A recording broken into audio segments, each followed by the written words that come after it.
an email there, Mike. I don't think you got back. So if you want to, I assumed it was because you wanted to, or some of that stuff was not necessarily easy to address over email. So maybe we can start with that.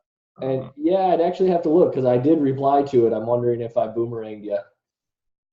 Or unless it got lost in my overflowing inbox. Yeah, no, I totally responded last night, but I thought I scheduled it to send to you first thing this morning.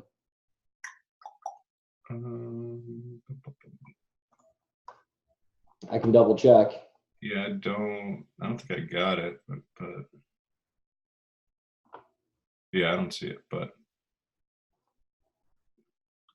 I'll resend it to you right now. Yeah, I have it. I sent it out 16 hours ago, it says. Oh, that's weird. It's all good. No worries. It's coming through now.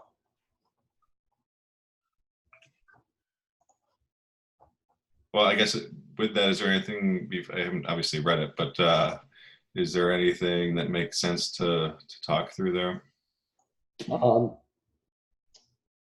Yeah, I mean, I think I answered the questions pretty definitively. I also included on there like a 64-page report on a feasibility study that I received for my conversion project. Yep. So that'll probably take you some time to go through and trigger more questions, but that's what it's meant to do. Yeah. Okay. The one thing I'd point out to you is, you asked about, hey, it's a conversion project. I listed it, whatever, $6 or $7 a square foot. And I think I can be all in for a little over $1 million. I think my gut is that that's a little optimistic. Yeah. I mean, you're right. I mean, I see that. I thought about it after I sent that, and I kind of looked at it a little harder, and I knew it was probably going to be a little bit higher than that. But I mean, either way, I guess that more of kind of what I was getting to is just, taking that on as potentially deal number one, really, at the end of the day, like, or just, looking at a conversion. I kind of was looking at the stuff, and I mean, there's definitely a lot of building potential out there. So I could easily go down that rabbit hole, but maybe it's not a good idea to do that number one out of the gate. Yeah, I would. So it's kind of one of those it depends situations. It absolutely adds an extra wrinkle to your first investment, and it's not a small wrinkle per se. Construction is, these are big projects, but that being said, you have some construction background, and there's a whole lot less moving parts than building or renovating a house. It's very, I wouldn't want you to take on 100-year-old flat roofed 80,000 square foot warehouse that needs, that you're buying for a penny a square foot, that needs literally full renovation and then a conversion. But if you found a warehouse, a shell that was in decent shape, and you didn't have to do a boatload of rehab before you start the conversion, then I'm fine with that for a first deal. Actually, Alex, one of the other guys, who's not on the call right now, but his first deal was out in Schenectady that he had under contract, and we were going for it. It was 25,000 square foot warehouse. It definitely needed some work to get it prepared for a conversion, and he doesn't have a real estate or construction background, and we were still going to tackle it. The only reason we didn't is because the sellers ultimately wouldn't allow us to revise the contract to put it contingent on getting approval for zoning, because there was a zoning issue that needed to be overcome. Right. So that being said, I would absolutely keep your eyes open for those opportunities. I personally think conversion opportunities right now are probably where the greatest opportunity is, because quite frankly, everything with a freaking garage door in it is overpriced. Yeah. So relative to listed properties, you're going to find a conversion quicker than you'll find a standard value add storage facility. Mm-hmm. That being said, there's extra work in converting, and it's probably more extra work than the extra work required to mail and find an unlisted mom and pop traditional site. Right. Okay, fair enough. I mean, one of the ones I was seeing, kind of a non-traditional site, would be like old, kind of essentially abandoned bowling alleys, right? I mean, there's seems to be some of those out there, and depending on the building layout, I mean, it could work well. You might have to tear out a lot of stuff to just get it to be a shell, but they tend to be decent size, and they got decent parking lots that could be used as well. So I don't know if you have any, if you've looked at those in the past, or your thoughts on those. Yeah, I haven't. I haven't gotten too close to one of them. I definitely they pique my interest when I see them. I think for the same reasons that you just said, uh, Yeah, and not just bowling alleys, but anything that's really worthless to anybody else except the bowling alley guy, right? So roller skating rinks are another one. Um, uh, there used to be, you don't really see them anymore, but like indoor skate parks, those types of things. yeah, So any specialty space is going to be undervalued, and so they do make great opportunities. And right now, with there's huge opportunity. Now these ones are targeted by some of the more institutional level investors, so they're harder to come by. But if they're in the kind of secondary or tertiary markets that we usually look at, they'll usually be overlooked by the big guys, and that's the Sears, the Kmart, the Toys R Us, the Best Buys. All of those have potential. The trick with some of them is a lot of times they weren't owned, right? They're part of a plaza. yeah, And I'm not interested. I personally am not interested in any lease situations. So, but if you found a standalone, top supermarket or something that was its own parcel and went out of business, those are all good opportunities to explore. yeah. I guess those the ones, at least I have looked at those a little bit in the past, but it seems like in a lot of instances they want a premium price for some of those buildings still, even if they're been vacant for a while. Versus, I mean, some of these bowling alleys, it's like crazy the price per square foot you can get them at. So Right. it's, that was just the one that really jumped out. Like, okay, there's several across the country. You just got to pick a market potentially and go for it. But and they look like they've been vacant and listed for a while, so there's probably some negotiation room in addition to whatever the listing price is.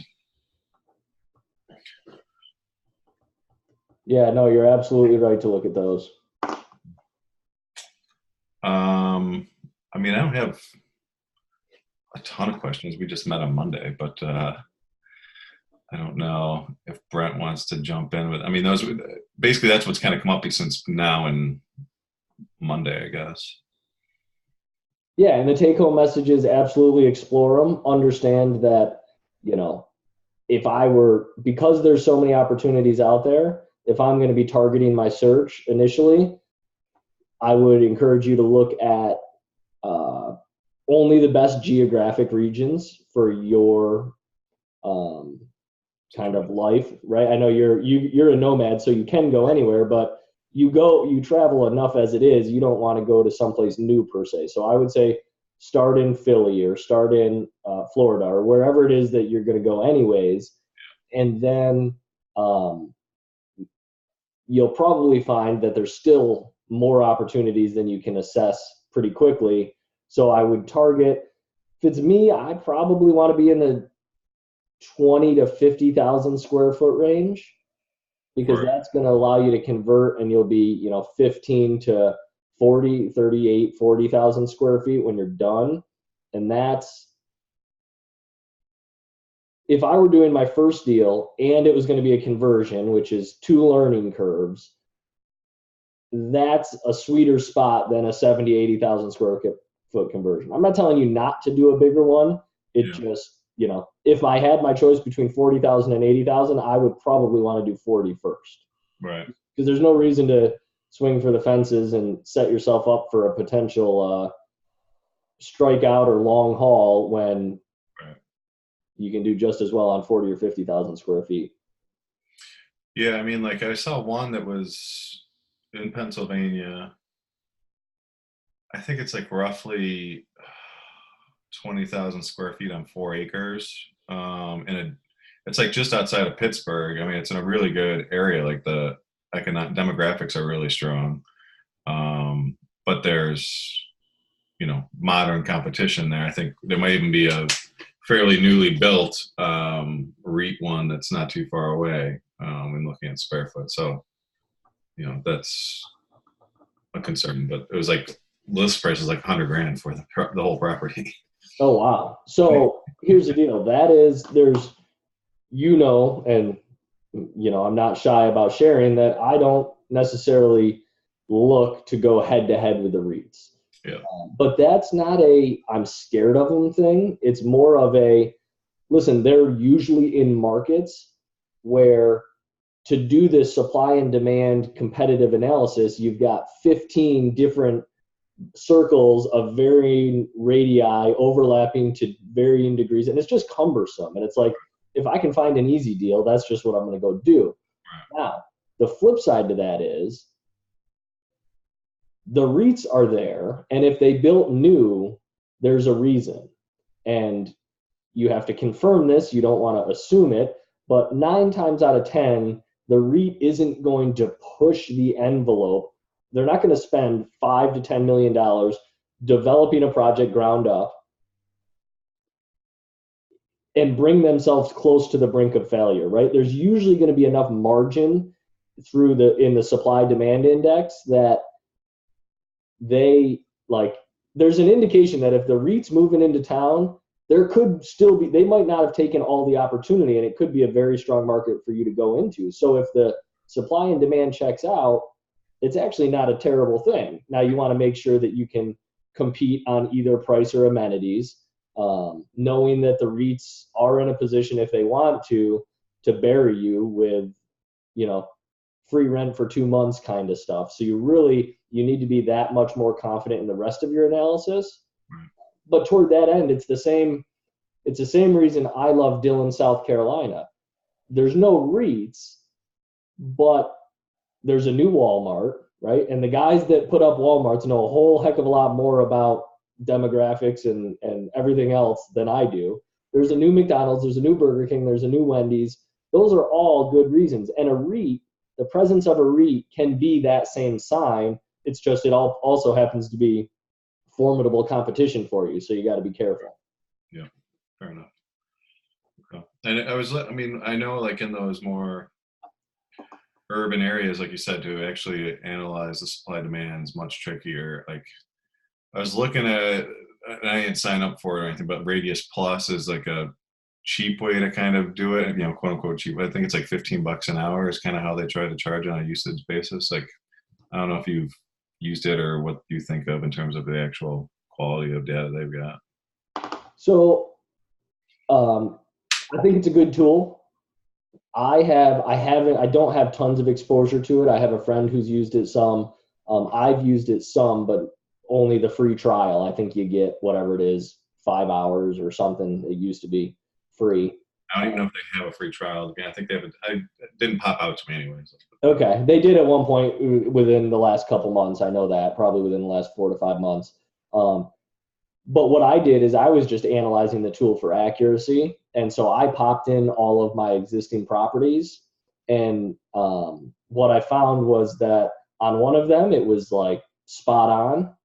And on the other one, it wasn't even close. Mm-hmm. To me, that's dangerous. Like the fact that it was spot on one could have, if I hadn't gone in with an investigative mindset and saw, hey, this one is spot on, and then I go to the next one and assume that like it's a property I don't know, and I just assume their data is accurate and it's wrong. Not only is it's not complete, but it's actually wrong. You know what I'm saying? It's like, just don't use it as your sole base. And know the wrong thing. Right. Yeah, you still need to do the fundamentals, and if that can help you or validate them. Right.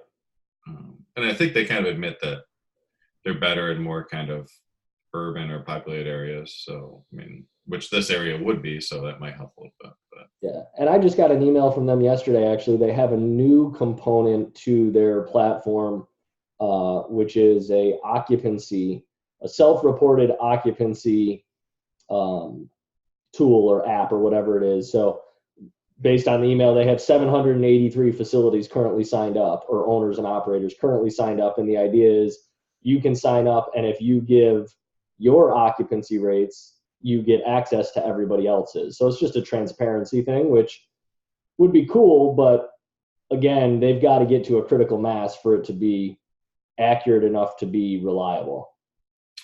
Yeah. How many did you say they have? Like 783 or something. Oh, okay. Yeah. Less than 1%, or maybe 1% of the facilities in the country. Yeah, But maybe seen that. They have a couple like strategic partnerships with some of the REITs, I think, where they were able to get that, so you can get some of it. But yeah, the mom and pop stuff or smaller regional ones probably aren't. yeah, and the truth is, like, the markets I focus on are going to be the last ones that they ever tap into, if they ever do, right? Like, I like to buy the property from the lady who doesn't even know what the internet is. Much less she's doing self-reporting to a technologically advanced internet data tool. You know what I'm saying?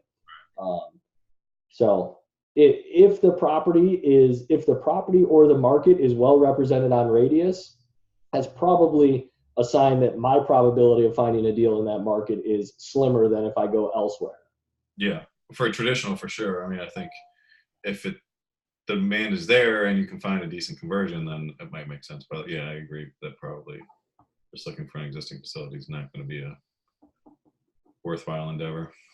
Yeah, no, that's a good point though. If you're adding through conversion, adding to an already somewhat sophisticated but underserved market, then absolutely Radius becomes more powerful for you.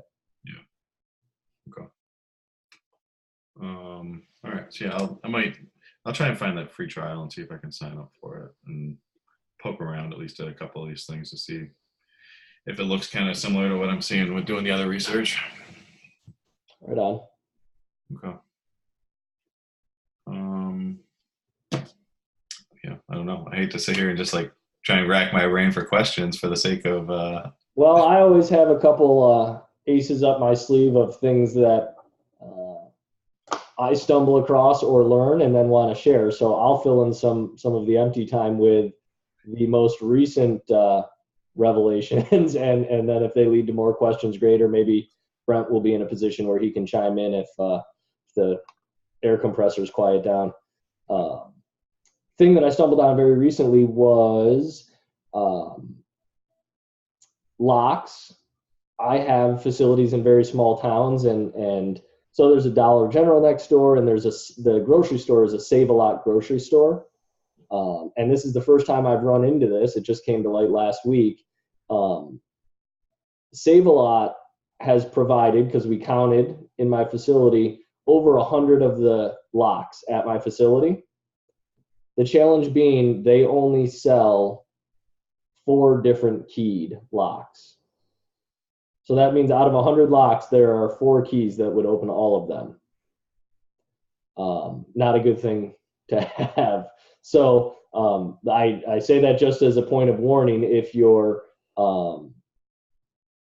having customers buy their own locks, which we do, at the very least advising them that a Master Lock or a Brinks are the quote unquote only acceptable brands. Because if it's one of the generic ones off label, you very well could run into a situation where one key does multiple customers' locks. Now, the chances that a customer is going to be unscrupulous and go around and try every lock is pretty slim to none. And if you have a camera system, you're going to nip that in the bud. But it's a potential headache that could be avoided. Yeah. Along those same lines, Eric and Christina, who couldn't be on the call, just closed on a property a couple weeks ago, and they have a delay in getting a fence up. And so what they're trying to figure out is, how do we handle access control between now and then? And what they're doing is they've looked at the different technological locks that are out there, like the Da Vinci lock and that sort of thing. But because it's only a temporary need that they have, I think they're just going to do your generic combination locks, and they're going to lock all of the open units with the same code. And customers won't know it's a code. When they move in, they'll get a letter or an email or a text that says, hey, there's a lock on the door. Here's the code to open it. That's your lock to keep for free when you move out, but you do need to change the code. And there will be instructions in the email for how they can change the code, the combination lock on that individual lock. That way they don't have trouble with, homeless Joe down the street coming and hanging out inside an empty unit, or someone dumping stuff into a unit that's empty and unlocked. Yeah. So Along those lines, I saw that email.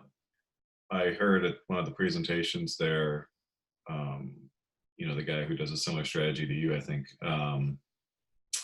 he does Ziploc ties or zip ties on them, right? And then has a lock hanging in the unit. yep. And then basically charges on, basically everybody has to quote unquote buy the lock, right? As part of an admin fee. I think he charges $25. The lock might cost him 10, so he nets 15, and kind of kills two birds with one stone of people not have, or being able to sell a lock, or people not having one when they get there, and that, the unmanned issue as well.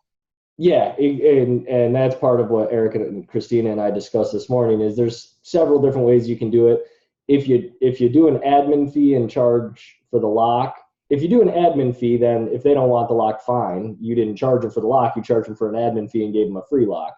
Right. That's also a way that I've not on a recorded line going to say where I heard it, but selling a lock opens yourself up to sales tax, and an admin fee does not.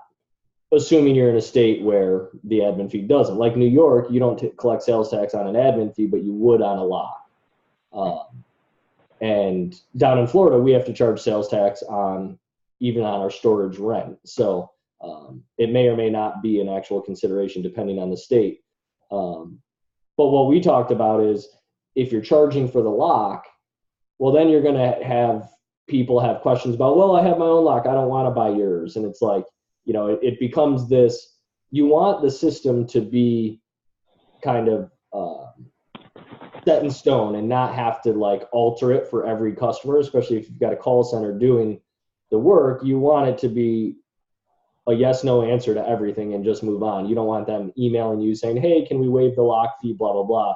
So what you can do is just factor that into your rent. And if you're going to give everybody a lock that costs you $5, just charge them an extra $1 a month rent from the start and offset your cost that way. Right. Yeah. No, I think that makes sense. Yeah. Keeping it simple is definitely the easiest thing to do. Yeah. What do you think about doing the zip tie on the outside versus the, I know anybody in theory could cut that, but, I guess you'd have to come with some sort of scissors or knife to be able to even open it if, it creates another issue potentially. Yeah. So that's it. That's an option as well. For me, I like the combo lock better because one, they get the lock and it's theirs. They change the code so they know it's secure in that way. And you don't run into, oh, we don't have anything to cut the zip tie. Now, the truth is you can put a pen in and twist it and it'll break, all but the strongest of zip ties. So that works as well. I don't know that I'd choose that way over what Eric and Christina are going to do. Yeah, no, that makes sense. And again, it's temporary. And if one way, no matter which way you choose, since none of us have run one of these to ground yet, you're going to pick one and it's going to present issues that you didn't anticipate. And you're going to go, oh crap, this is too much to deal with. Let's try something different. Bottom line is I like to get to a fence and a gate as quickly as possible because then you don't have any of these issues. I guess people could still throw stuff in an empty unit. But existing customers can, yes. I will say in the 8 years or so I've been doing this, maybe once a year, twice a year, you have an issue where that's a problem. Like to me, it's like, well, it's easier to spend the 10 minutes to fix that than it is to spend however long it's going to take to get the preventative system up in place. Right. But there's a million what ifs, right? There's always going to be something. We try to identify what the bottlenecks and the challenges will be and then put a system in place that will address them. But all we're doing is, what's the saying? I heard it the other day. We're just trying to provide ourselves with the best possible problems, right? When you solve a problem, your life doesn't get perfect. Your problems are just better. Yeah. And that's all we're trying to do as we implement these systems in a property. And we learn, like Ken and I right now both have properties that have Door King, gate operator software and easy storage solutions. And there's a bug that exists between the two. So 2 to 4 times a year, more often for Ken, because he's got something else going on, I have an issue where I have to go reset a computer. Now it's 3 or 4 times a year. It's not a huge deal, but it is a problem. So we've come up with a solution where Easy Storage Solutions is going to be the provider for both of those. We're eliminating one cook from the kitchen, so no one can point fingers at the other guy anymore. And it's, that will solve that issue, and then we'll figure out what the next issue is. Right. Okay. Hey, who's the 585 number? Is that you, Alex? It's Ryan. Oh, hey, Ryan. You always throw me off because you don't live here anymore. No, yeah, that's right. No, I'm never getting rid of that 585. Right on. Are you in listen-only mode, or are you able to pepper me with some questions? Yeah, I mean, I'll be here to ask questions for a little bit. I don't have a ton of questions right now, as you've been wearing out my questions recently, so. Right on. Let me ask you then.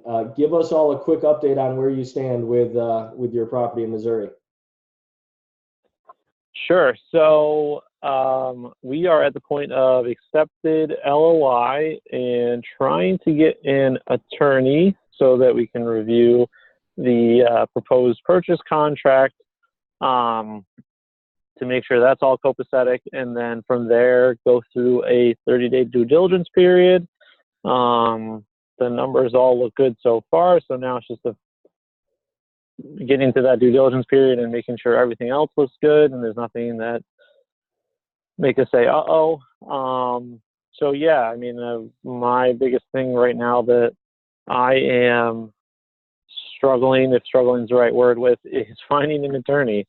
They're hard to get in contact with, and so that's where I'm at right now. I might even I'll probably jump off the call a little early just so I can give a guy that I'm trying to get in contact with another call in a few minutes and see if I can get him on the phone. Did you get a chance to reach out to the broker and see if he could answer the question about title, state, and that? Yeah, so I did. I reached out to him this morning. And I actually just got an email back from him because I emailed him a couple minutes ago. He said, he said that the Truman Title Company is going to handle the closing. So it sounds like it is a title company state. Yes. That response. Yeah. So all you need an attorney to do is review the contract and make sure you understand what you're signing and that there's nothing unusual, right? And there's not, it's a templated form. So the truth is, paying an attorney $200 to read that and then have a 15 to 20 minute phone call with you is probably all you need. Awesome. Yeah. And here's the other thing I want to tell you real quick is, I would, if I were you, I want you to push to get signed. I want you to be fully signed. This is drawn out for a week or so. Yeah. And I don't know how frequent your conversation with the broker has been, but you've got a really good deal, and I don't want you don't have it under contract until you have that signed. So right. If you can't get a hold of an attorney to do that for you today, I would say I don't want you going through the weekend without this inked. So okay. The alternative is to reach out to the broker and say, hey, I'm having a heck of a hard time finding an attorney out there who will just review this for me and give me a quick rundown, make sure I understand everything. So can we sign it and do a 5-day attorney approval period? I want to get this locked up. I want to make sure that I don't lose the deal. I'm very excited, blah, blah, blah. And then you can just add a single contingency to your existing contract that says contract is contingent on a 5-day attorney approval period. And that gives you your 5 days to find the attorney, get him to review it, and yet you're under contract and they can't shop you around. Okay. Yeah, I like that. The other thing he said in this, so the attorney that I'm trying to get in contact with now is, like you had suggested, I asked him if he had any recommendations. So he recommended me this guy. And so I had left a message. I spoke to his like secretary or receptionist, whatever, yesterday, and she said that she was going to have him call me because he was in court all day yesterday. And then I emailed him as well. So I still haven't spoken to him because I haven't gotten a call back or an email back. But the broker who suggested him to me, he said that he what did he say here? He said he sent hold on, wait, that's my email. Whoops. He said he sent over the contract to that guy for him to review in order to make my time with him most productive. So whatever that means, I guess he's been in contact with him. I'm not sure. So well, that would be a good thing. Essentially, that way, the hope being, by the time he calls you back, he'll have reviewed it, and now you only have one phone call rather than a phone call to say, hey, will you review this for me and call me back tomorrow? Because then the guy's back in court. You don't talk to him the next week. So that's good. And it sounds like with the broker facilitating this, it's not like he's out there actively shopping it or anything. So that makes me feel better. I still, I sleep better when it's on paper, both buyers have signed. So still push for that, but it sounds like you're headed in the right direction. All right, cool. Yeah, I mean, all my interaction with the broker has been that he is you know, in that same vein of wants to just get it done with me as soon as possible. Awesome. So I mean, I don't know if he's spoken with him or if he just sent him like over an email as well. So I don't know. All right. Well, we'll see. What I would tell you, what's today? Wednesday. You should have the of getting this. You know, if you can talk to an attorney and get the contract inked by Friday, I feel like that's a good target. If you can't get a hold of an attorney or you don't hear from that guy, you can just pose it to the broker as a question. Say, hey, listen, thanks for hooking me up with that attorney yet. I plan to use him since he's already got the contract, but I haven't been able to get in touch with him yet. I'm sure he's very busy. Do you think we should sign the contract contingent on an approval within X number of days, or can I trust you that this is my deal and I don't have to worry about getting it pulled out from under me? Okay. Right. You just want him to give you his word and so you can have the warm and fuzzies. Yeah. Yeah. All right, cool. And then you got my laundry list of things to do. So after you do that, as you work through those next week, we need to connect and get scheduled to go out there. Yeah. That's going to be fun to figure out because my schedule is not light, and I'm sure yours isn't either. Come July 1st, outside of July 6th to 13th, I'm pretty good. Okay. We'll find something, but we'll see how it goes. Yeah, we'll figure it out. And yeah, I did get your email. And I think your larger list that you took that from that first property that I had an LOI on. Perfect. So I have that as well that I've kind of set up for this little. Excellent. Let's give, hey, Brent, do you have a minute to find a quiet spot and ask some questions, or are you out of commission?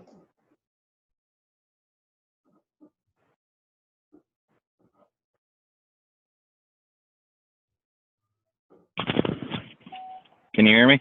Yes, sir. Hey. Yeah, I guess I can just give a little bit of an update on Pacolet. Still in due diligence, trying to find out information on the steps that need to be taken to get to the point where I know I can add on. And the lady I talked to at the county in a big rush, and they said everybody's really busy right now, and you could be seeing possibly 6 to 8 weeks. She's not saying it would take that long, but she said it's possible it could take 6 to 8 weeks to go through the approval process. And she sent me some information just today in an email, and I've got to look through that yet. I don't even know what my next step is. So. Gotcha. So there's two ways to go about this. When you're looking at a deal that more or less requires expansion, if the deal is a deal without expansion, then you're probably good enough just to get a sense from the county, right? You don't need official approval. You just need an indication of whether or not you're going to be fighting an uphill battle when it comes time to expand. In this case, where the facility is so small, where the expansion is a deal maker or a deal breaker, unfortunately, you kind of have to have definitive approval before you can close the deal.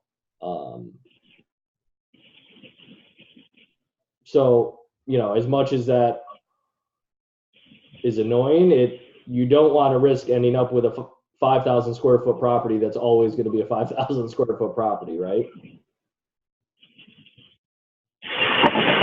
Exactly. Sorry about that. That's all right. Yeah, definitely. You know, she told me, she says there's no zoning there, which is good. But I still just want to know. Right. And in these small towns, I'll tell you, I bought, I've moved forward without official approval because I was very confident that based on my discussions with basically everybody in the town or county, the code enforcement officer, the zoning officer, they gave me such big warm and fuzzies that I knowingly moved forward, even though I was technically taking them at their word. So that's not something I can advise anybody to do, simply because it could come back and bite me pretty hard, and I wouldn't want you to do that without having eyes wide open and knowing that you are indeed taking that risk. It just depends what your comfort level is.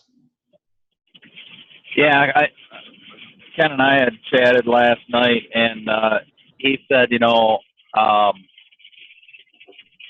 once we find out who we need to talk to and what we have to do, and when I do my site visit, just you're probably going to have a really good idea of what they're going to do once you got them face to face. Exactly. Yeah, handshake and eye contact goes a long way. Yep. But the due diligence is up on the 29th of June. And you can do extensions to that potentially. I mean, I don't know where the seller stands on that, but it's certainly something you can either demand or ask for, depending. Right. So run us through real quick what the plan is with this property. I know you were talking with Ken, and I was talking with Ken about the various options relative to multiple phases of expansion, financing, and the effect on your cash flow along the way. Where do you stand right now as the best way forward? I feel that pretty much the only way forward to begin with is raising private money for the, you know, I have some money to put down for the purchase, and then phase one, and then just depending on how phase one goes, which would be, I'm thinking in order to stay in the current fence, we could do 6,000 square foot, so 2 buildings, and then also have some outdoor parking. Okay. And you're going to buy it, the 5,600 square foot that exists today, you're going to buy that with private money, as well as fund an immediate expansion, doubling it in size, plus adding outdoor. Yes. And then when would you anticipate filling that? When would I anticipate? What was that? Filling that. How long of a ramp up period do you need to get stable? It's 80% right now, and you know there's no competition in the area, and 3 mile radius says it needs almost 29,000 square foot at 7 square foot a person. So I at 5 net move-ins a month, it fills in a year. Okay, so what do you do in a year if you're full?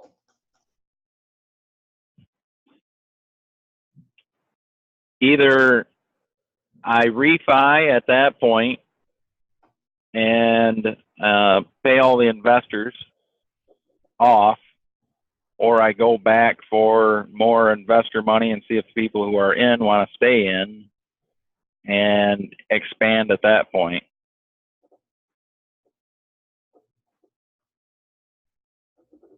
Okay.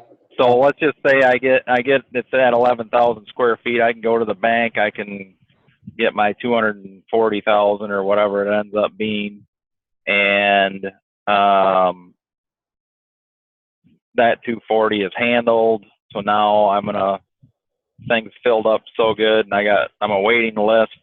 At that point, I decide how big I want to go. The fence would then have to be expanded. There's a total of 5 acres. I mean, you can put a lot of storage there. So I guess it all just depends on how this first round goes.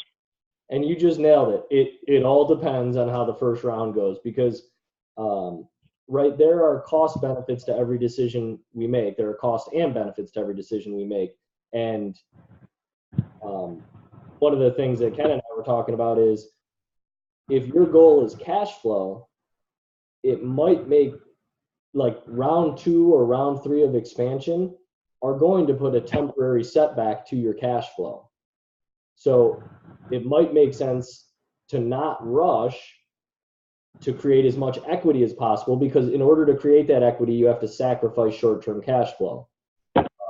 And your work situation and your goals are going to dictate which of those you weight more heavily.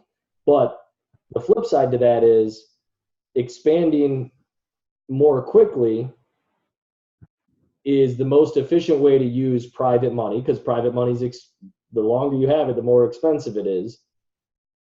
And so you want to get in and out as quick as possible. But if you're going to replace that private money with permanent bank conventional lending funding, that is lower cost money over the long term, but in the short term, it's very expensive. Anytime you go into a traditional bank loan, you're going to have, at least some relatively hefty closing costs, 5 to 15 grand or more, depending on the size of the loan. But that gets you get double whacked with a prepayment penalty.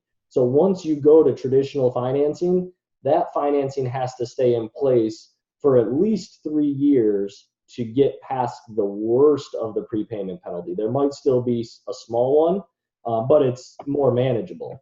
In the first year, it's often 5%. So I only know this because I've been in this situation where I put bank financing in and then was ready to expand, but that bank didn't want to extend me any additional money, and to get rid of them, I had to pay them 25 grand in a prepayment penalty at that point. So I had to wait like a year and a half to get from a 5% prepayment penalty down to a 3%, where it was a little more manageable. And I don't want to see you guys unknowingly enter into that kind of position between a rock and a hard place.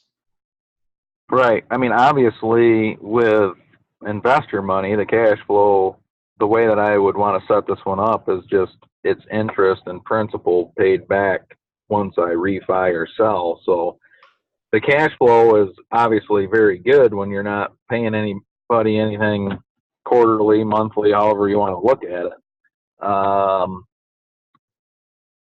But the longer Well, they that stay with you, the longer they stay with you in that deal, the more of the equity that they're taking from you on the backside. So yeah, um, I know. there's Yep. no such thing as free lunch, right? It's definitely a trade-off, but your point was a perfect one, and it's what Ken and I concluded in our email exchange this morning was you can lay out these various potentialities and kind of envision what it's going to look like to walk down the path that looks like A or B or C. But it's like, it's the whole tell God your plans and he laughs, right? Like you have no idea. If you fill up in 6 months, you'll be able to afford to pay an investor whatever the heck you need to get more short-term money. Whereas if you take 18 months to fill up, then that's different writing on the wall, and you're going to have a better path to walk in that case. Does that make sense? Yeah. I think I truly believe the place can be brought to around 30,000 square foot if no other competition moves into that town. So I feel like on one hand I want to get big fast, but yet on the other hand, I just want to feel it out as well. Right. And that's built into the process, right? You are buying a deal that lends itself perfectly to that. It's the same reason that we buy existing properties and then expand rather than do ground up development. Because ground up development, you have to put 25,000 square feet up from the start.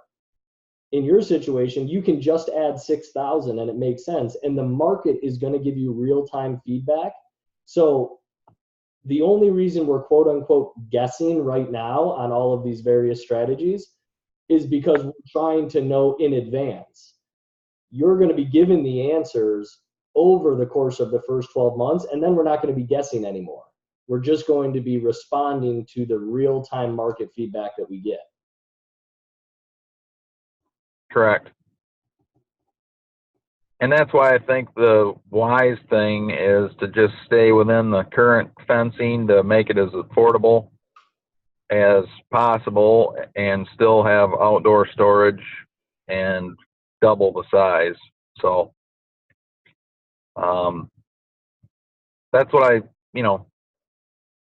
feel needs to happen to start with. I just hate to see somebody else move in there. I don't think you have to worry about it. And one of the things you can do to address that is call the town, right? And either ask or see if they have like an online portal where oftentimes they'll upload the minutes of the planning board meetings. Sometimes they'll even be searchable. In a small town like this, I think that's unlikely. Your best bet is probably just talking to the development officer or whoever it is, and just ask them whether or not there are any storage deals in the pipeline. I did ask her that, and she says none that I'm aware of, but I could be wrong. Gotcha. But she was in a rush to get off the phone. She says, "I'm so sorry, we're so swamped here," and yeah. So you've got 2 weeks. You can call again next week and right. Be strategic in what time and day you call her. Don't call her Monday morning or Friday afternoon.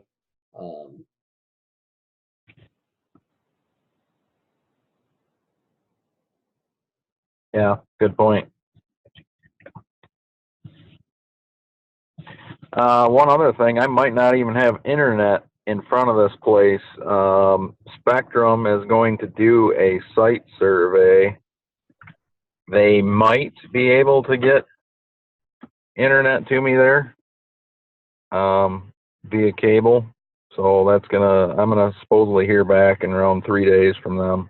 Well, this is one of those situations where the student is better than the teacher because you don't own the property yet, and you know that.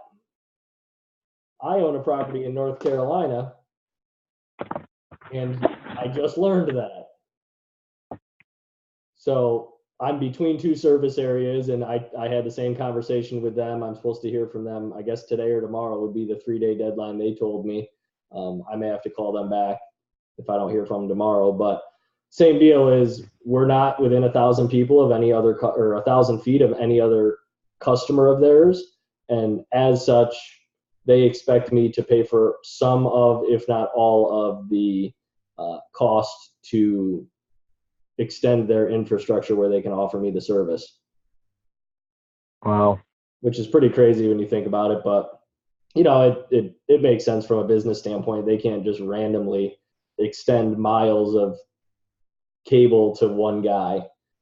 So I have my fingers crossed, and there's other options out there. If push comes to shove, it might be more expensive, but actually I think Brendan he and I were discussing this the other day when he was here, that you know, even if you had to do a hotspot or something and do it off a data signal, that it would stink, but it would at least be a solution.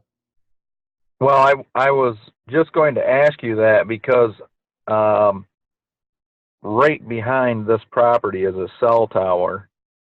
I would think that if anywhere was going to have signal, it would be there. Yeah. If a hotspot situation would work with easy storage. Yeah, I don't know. That is a good question for them. I'm sure they've run into it before. I don't know the answer, though, to be honest with you. Okay.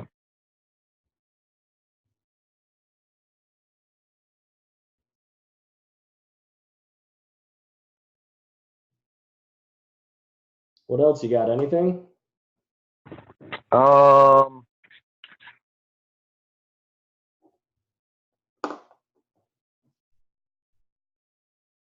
Your take on raising rates. So, you know a little bit about this. It's a small town outside of Spartansburg, which is bigger, where all the competition is. So I've looked at the outlying mom and pop storage facilities and their rates, and I think the closest one is 8 miles to me, and their rates are all pretty close to one another. Knowing that, what would you predict you could set rates at by me? So when I buy a new property, I'm not going to be excited to come in, send out letters that say, hey, I'm the new owner, and by the way, I'm jacking your rates. So I tend not to touch existing customers for the first minimum of 3, maybe up to 6 months. As far as pushing your rates, if you're putting up new construction, I'm going to push as close to the competitors that are 8 miles away as possible. Like anybody who needs storage is choosing between you or them. And if you're $5 a month cheaper than them, they're going to choose you. If you're closer, you might find that you can actually charge $5 more than them. But it's again, one of these things is you need to buy the deal and you analyze the deal based on existing rates or a rate increase that you're very confident in.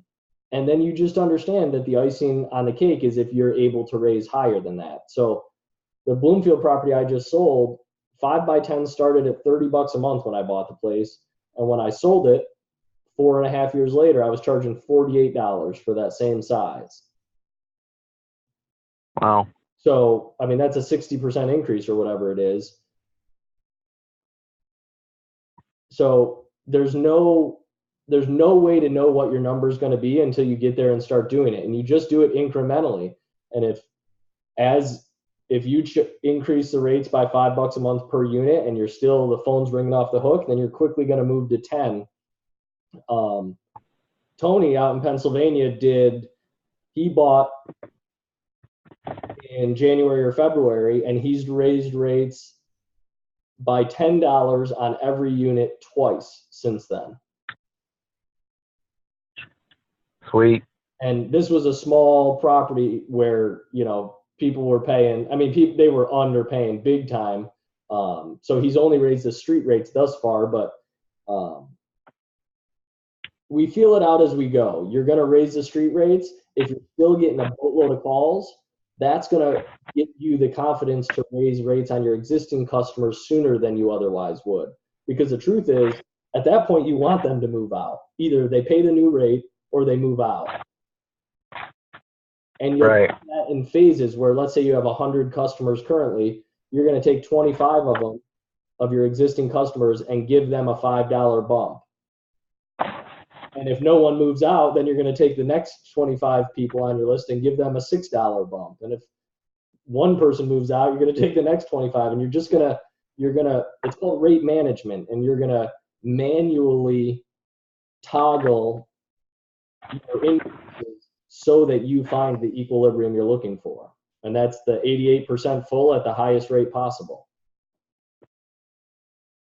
So in my spreadsheet that I worked up, that's pretty much what I did, is just calculated it at around $5 less than the lowest competitor that I felt was comparable to me. So my thoughts were, if I buy this, that goes through, the new buildings that are up, that those would be advertised at that rate. And the existing customers, I would address that once I know the place is filling up. Exactly.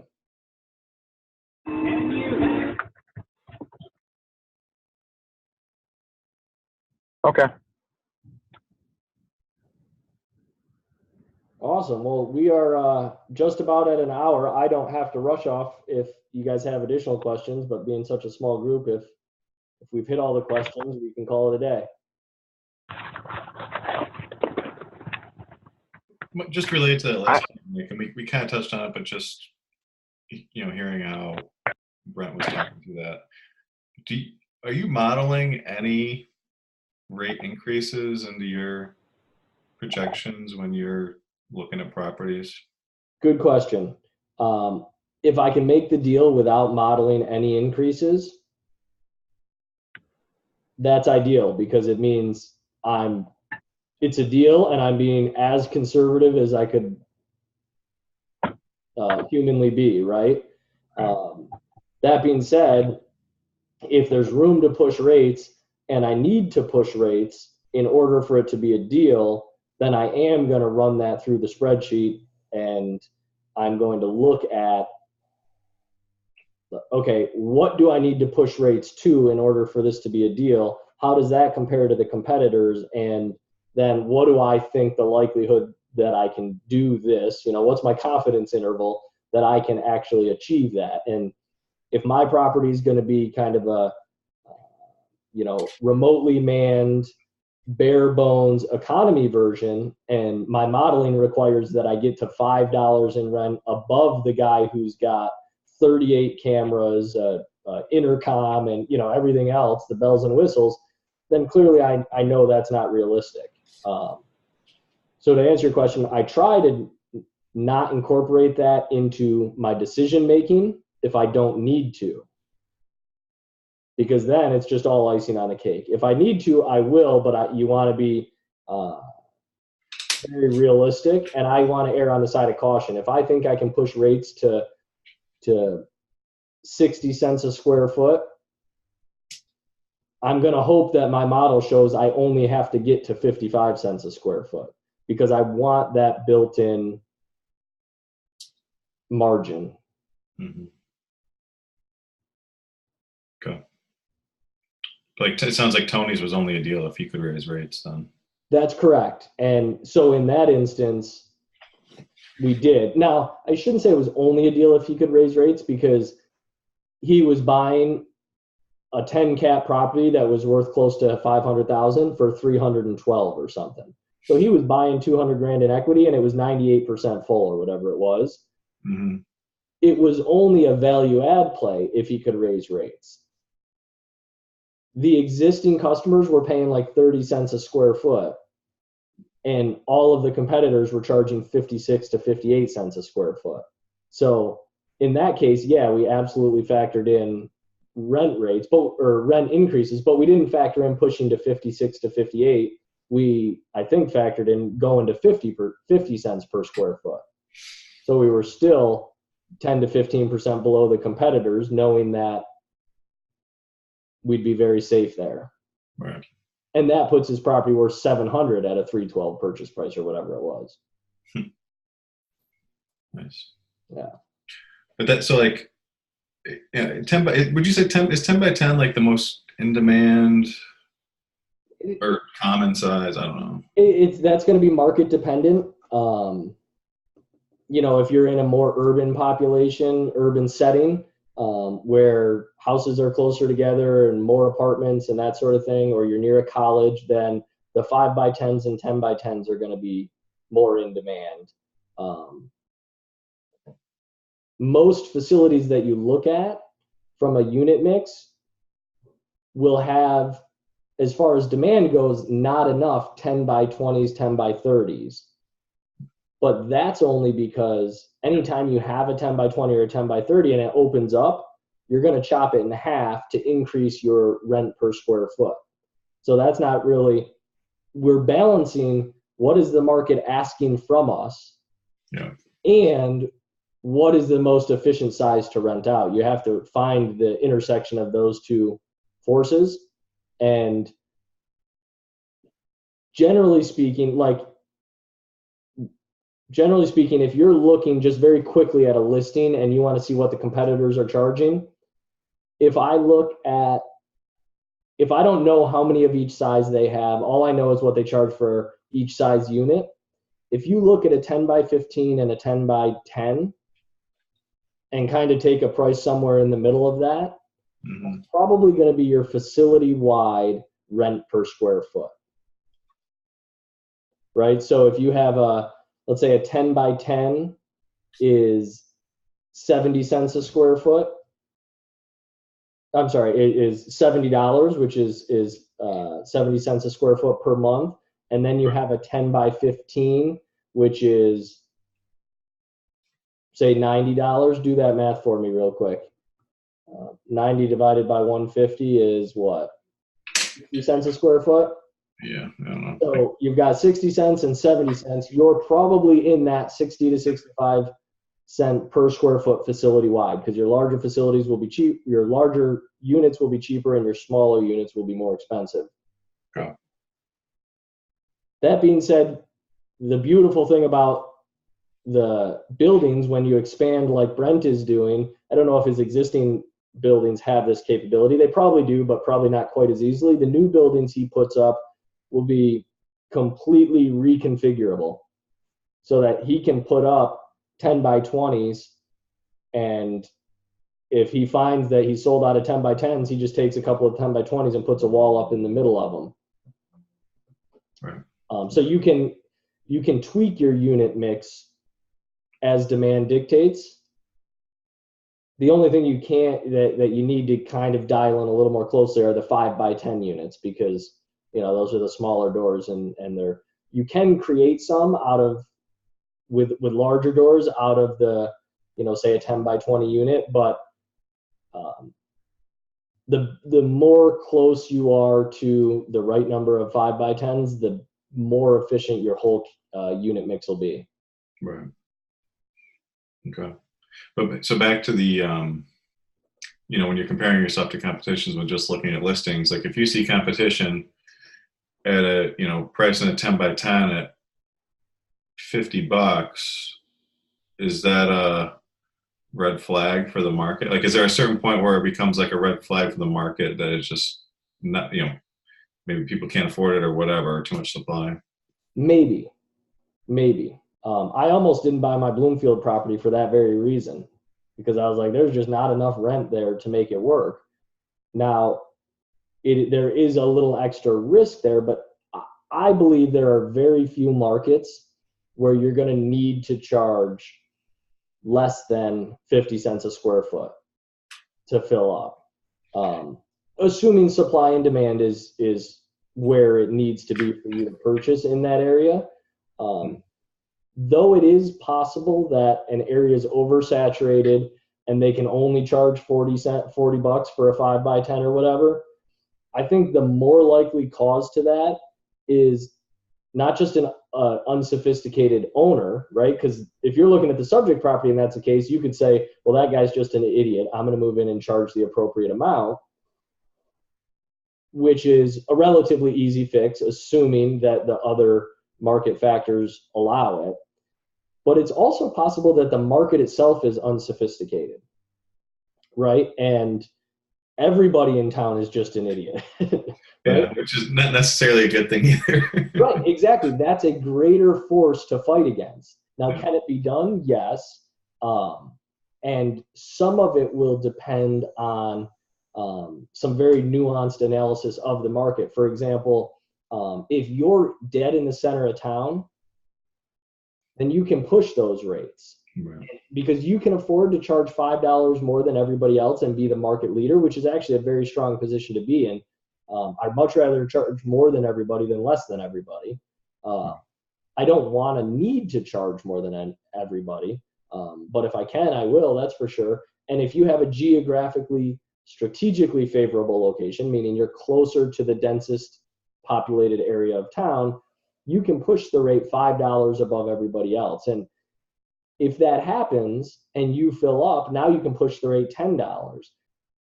And if the other people in the market are anywhere near qualified to be running a business, they're going to push behind you, right? And stay below you, but they're going to push behind you to bring up the whole market rate.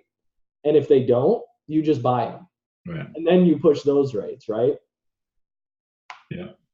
Yeah, that's definitely a higher level analysis, and that's the kind of thing that you're very astute to be asking that question at this phase. What I would tell you to do is put that in the back of your head as something to assess or an opportunity so that you don't throw out a deal too early, but you don't do that hard digging until after you're under contract. Okay. Right? Because that's the kind of thing that's going to take hours upon hours to really comb out and splice through. Like, even when you think you know the answer, you don't necessarily know it yet. And you literally have to look at that from all 360 degrees to know definitively. And so you don't want to do that until you only want to investigate as much as you need to be comfortable locking it up at X price. Right. Yeah, I mean, I guess the only counter to that would be in like Tony's. I mean, you have to kind of dig in. If it's 90+% full, then you got to figure out how far you can go with it. So maybe that's the red flag, is if you see occupancy greater than 90%, then it's worth digging in to see why that might be the case. Same as if it's less than 60% or whatever. Right. Yeah. If you're oversimplistic, you're going to go look at high expenses and go, oh, well, the expenses are just too high in that market. Well, they might be, or it just might be an idiot owner, right? So you have to dig. And then, yes, anytime you see somebody 90+% full, you don't want to blindly assume that, oh, the market must be favorable from a supply and demand standpoint. He could be charging half of what he should be. And so you're absolutely right. You have to answer enough questions to be comfortable moving forward. Yeah, just a lot. You got to keep all options open while you're trying to get through, analyze them at decent speed and make it realistic. So it's just a lot of different angles to come at it from, depending on, you don't want to get, I guess, tunnel vision into trying to focus on one type of opportunity, because you could be missing out on a ton of others, So right. That's why I'm just trying to wrap my head around all the, I guess, the higher level ones that are worth digging in on, at least as how you think about it. Yep. Okay. Awesome. Well, thank you guys. It's just almost 1:15 here, and I got to get off to get on another call. But hopefully this was helpful to you. Yep. Appreciate it. I will be camping for the next 7 days, but if you need me, emergency situation, email will work, I think. And if it doesn't work daily, it'll work every other day at the very least. Okay. All right. Enjoy vacation. All right, gentlemen. Thank you. We'll see you. Yeah. Bye.